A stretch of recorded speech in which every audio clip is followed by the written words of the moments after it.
Florida condos and housing market is not looking so great right now. We might be headed to 2008 levels. Stay until the end of this video to find out the causes behind it and how you can prepare. Now, let's take a look at this video to see how rough it is on owners. For nearly a year, I have been covering what many say is a condo crisis in our state. Fran Sullivan and her neighbor Cindy Erickson emailed me last fall wanting someone to listen to how crippling HOA fees and surprise sky-high assessments are pricing people living in condos out of paradise. So I seen my condo, $450 doubled in 2 years to $900, and I've seen thousands of dollars in assessments. That's what it's cost us. That's when we were reaching out and said, hey, what's going on? And you offered to come in and talk to us.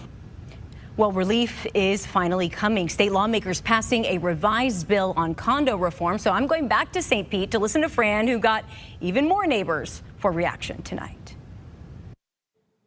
Are they more than like your mortgages at this point? Yes. Your HOA fees are higher than what you're paying for your mortgage. Almost double.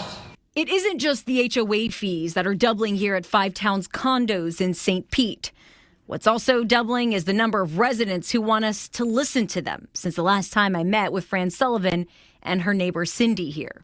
Yeah, I came in at $425 and 22, and now they're like, what, $897 or something? There's now Tyler, Ann, Robin, Cynthia, and Fran. With everything doubled, you know, I've actually looked at moving back to where my children are in Ohio. All here to share how post-Surfside regulations have nearly priced them out of paradise. They went up to $900 or so, and then we were forced to pay a bunch for a new roof. And the assessments for the new roof, they were how much? $9,000 to $10,000. That's not including the balcony assessments that could be coming. Which could be coming, yes. How has that been for you? It's a shock, you know. Everybody's on a budget.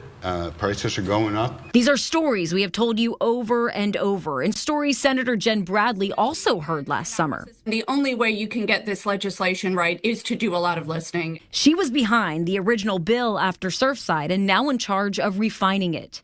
The state, they're not rolling back any safety requirements here. All condos 30 years or older and 3 stories or higher still must have inspections. Milestones are still required. But the bill now allows for flexibility to finance those repairs. It delays deadlines to begin funding reserves by 1 year and offers condo associations to use lines of credit or loans instead of cash to fund future repairs. Before the bill, all of the reserves would have had to be in cash. And that offers the flexibility for owners to be able to pace the funding better and plan. Do you guys agree with that, or?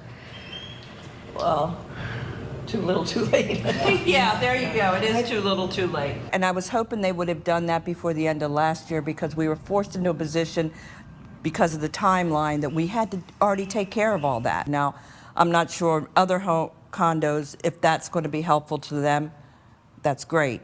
It's not to us. Because you've already funded everything. We've fully funded, which is why my HOA fees are double the price. But one thing these owners feel hasn't been addressed at all, the cost of insurance. It would have been nice if they addressed that more than they addressed loaning people money. Why hasn't there been a dialogue about insurance for condos? Ultimately, I think that when you have when these repairs are made, these updates are made, that will drive the premiums down because insurers will be, there will be greater comfort on the level of insurers that they're insuring a safe building. But the condo insurance market is not healthy and definitely needs reform. Did you try to bring that up in dialogue? I mean, is that something you guys talked about? This bill we were trying not to get so far afield so that we could get that financial relief and really address the Surfside regulations. But I expect next session that dialogue is going to continue. So the dialogue on insurance continues. Now, Senator Bradley did say that the Surfside reforms, though, are working, saying the discovery of that cracked column inside the parking garage of the South Beach 3 condos in Clearwater earlier this month actually came from repairs as a result of those milestone inspections. You may remember that all of those residents were evacuated out of precaution. I'm a professional bookkeeper, so if your small business needs accounting services, please click the link below for a free consultation. Florida is no longer a paradise for retirees anymore, and things have changed for the worse. If you are in the market to buy a condo, I would advise you hold on a little bit to see what changes that will come next, or negotiate a fair deal. Now, let's take a look at this article from the Wall Street Journal titled, "Why Florida's Condo Owners Are So Desperate to Sell." Florida condo owners are facing rising costs due to insurance hikes and special assessments. Condo prices in Florida have dipped, especially for older properties needing structural repairs. Lenders are worried, and many condos are blacklisted, complicated financing for buyers. Florida is contending with a condo crisis, and balloon costs of ownership are a big reason why. Retirees Bob and Karen Dixon moved from upstate New York to Punta Gorda, Florida in 2021. They paid $319,000 for a condo with a terrace on the third floor overlooking a golf course inside their gated community. But then their ownership costs began to rise. 2 years on, their insurance rates doubled after a hurricane, and the unit was hit with a $7,200 special assessment to pay for the building upgrades, which they paid in 4 monthly installments after insurance covered $2,000 of the cost. The HOA fee soared by 25% to nearly $800 a month. Now, these fees are up to $1,000. The couple listed the unit for sale last summer. They competed with 43 other condos for sale in the same community and accepted an offer for $358,000, about $20,000 below their asking price. They moved back to New York to be closer to their grandchildren because they could no longer afford to travel. Florida is actually a paradise, Rob said. It was superb, but things changed. The costs associated with owning a condo have exploded. A combination of insurance increases, special assessments, and limited financing options have elevated the costs beyond what many are able to bear.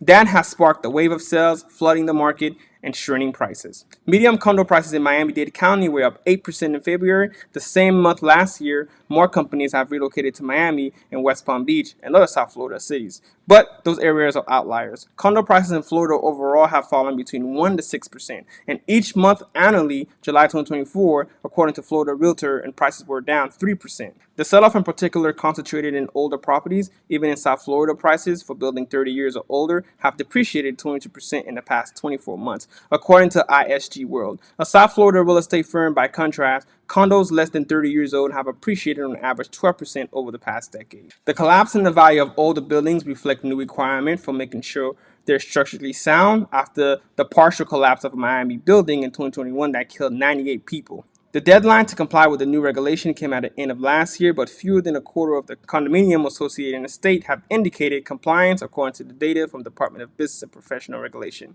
Florida is home to about 20% of all U.S. condominium, according to the U.S. Census. As of 2022, more than half of them were at least 30 years old. And here, this is a picture of the building that collapsed. This is a picture of it, and that right there, guys, is what changed everything for people with condos and actually increased their prices in Florida by a lot. This will definitely take a toll on single-family houses and increase the overall inventory, so Florida is probably headed for a major decline. If you're a seller, make sure you sell quickly and offer incentives, and also if you're a buyer, make sure you negotiate and see if you can get a deal going into the. That's it for today, folks. Don't forget to like and subscribe to the channel, and if you have a small business and need accounting services and bookkeeping, please click on the link below for a free consultation. Thank you.